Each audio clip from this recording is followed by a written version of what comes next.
This is the Merdeka Award Roundtable. We're talking about sports, and sports on its own has this tremendous power to bring people together despite their differences, and it creates unity, it helps to promote a pride. Have you been able to utilize sports to our best advantage in this respect when it comes to nation building for Malaysia?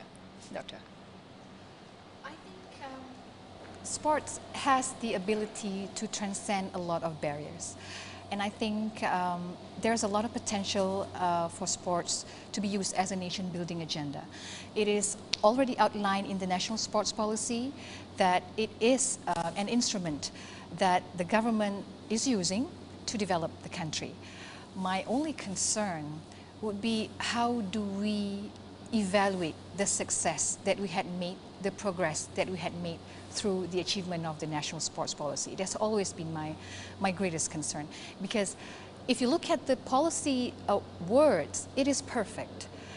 They outline every single thing that is needed by this country to achieve sporting excellence at all levels. And I'm wondering why we're not achieving it. There's a research paper in the European Association for Sports Management that was questioning why Malaysia has not been able to win a gold medal at the Olympics. And that disturbed me, because I know for a fact that we as a country worked very hard for that. And I also know for a fact that we also need to relook at the strategies of managing sports in this country, like what we had mentioned, all of us here had mentioned previously. So I think that would be my aspirations, if you will.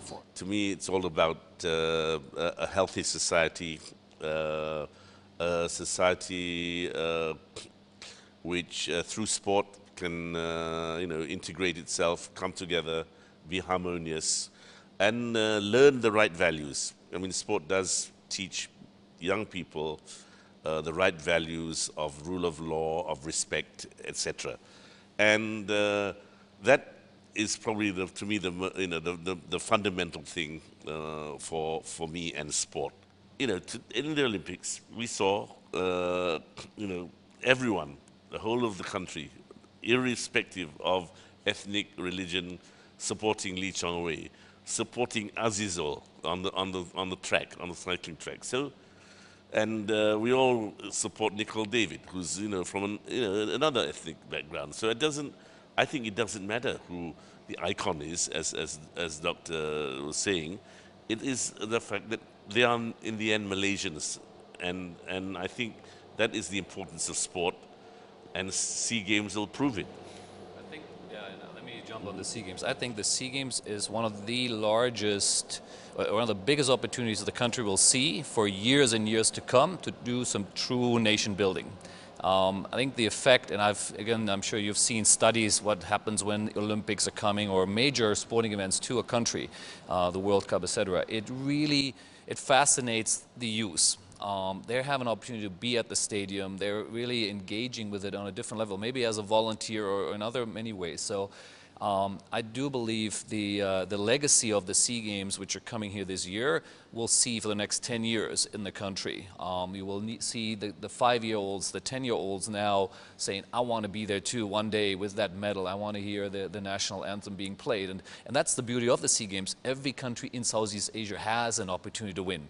At the Olympic level, at the Asian Games level, we all know Southeast Asia doesn't do so well in many, or in several sports at least. But the SEA Games, there's something for everyone. And so that's why I love the event. It really creates such a great atmosphere. We've seen it in Singapore, a couple of years ago, and I've no doubt Malaysia will do this here as well. And again, will set, hopefully, really truly take the enthusiasm which will be there for those 2 weeks. There is no doubt, or even for 3 weeks, which when you add the ASEAN Para Games to it as well, of course. Let's not forget those athletes.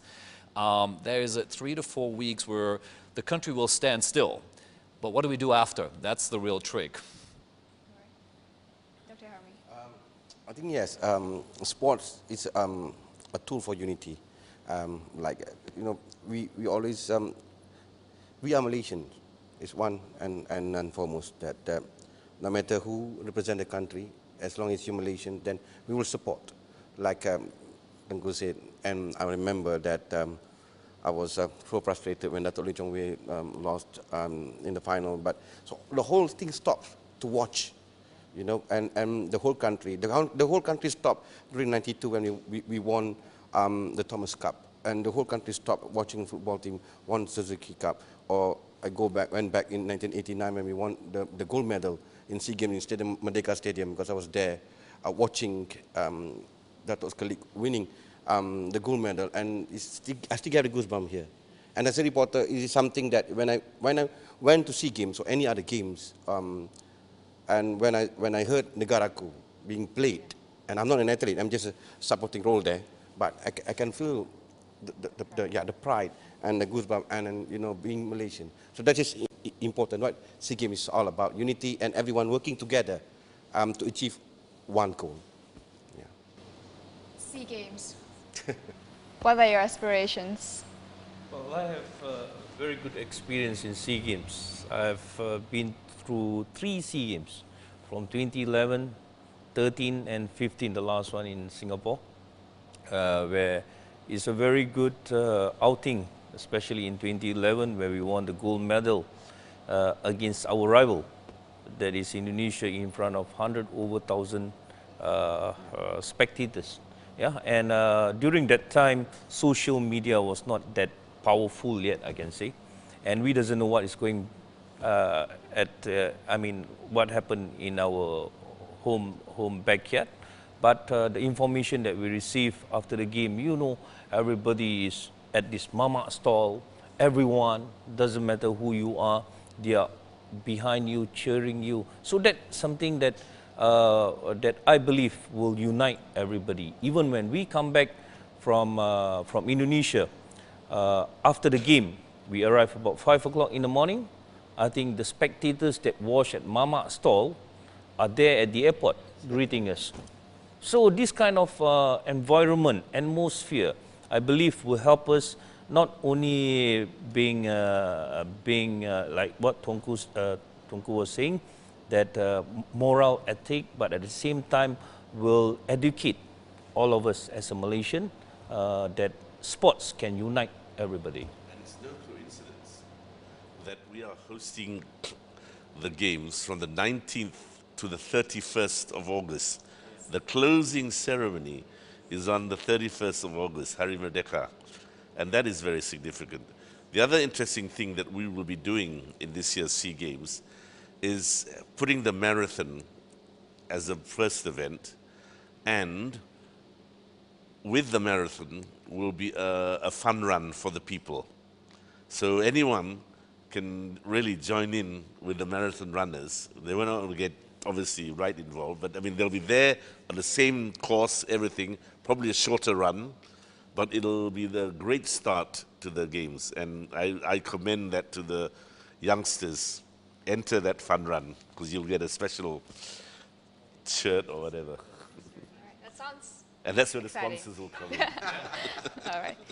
And these are creative new ideas. We've seen that in other events as well, that you're setting up a marathon course or a triathlon course just for the athletes. It's a big wasted opportunity. You know, bring people in there. They can't run together exactly at the same moment, obviously, but you start them off a little later, and all of a sudden, you know, you're combining the power of the games, where you have top athletes performing, with the mass participation. That's the real trick, and that creates magic. And Marcus just talked briefly about legacy.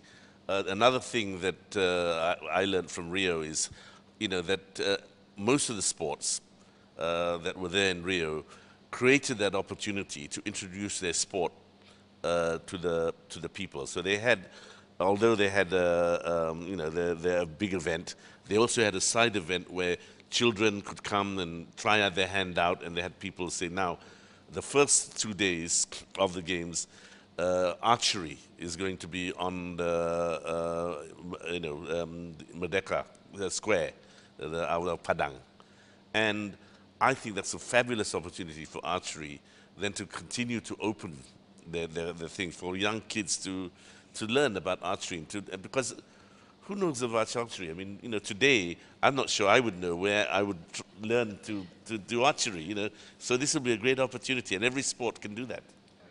And of course, ultimately to create that interest and love for sport and creating that critical mass sporting culture in Malaysia. Thank you so much to my panel for being part of this discussion. It was a great pleasure speaking to you and valuable insights on the development of sports in the country. And thank you to our viewers as well for watching. And of course, thank you to the Sepang International Circuit for hosting the 16th Merdeka Award Roundtable. And do want to continue the discussion. We are on social media, on Facebook, so do send in your thoughts and feedback. Once again, my name is Cynthia Ng, and we'll see you next time.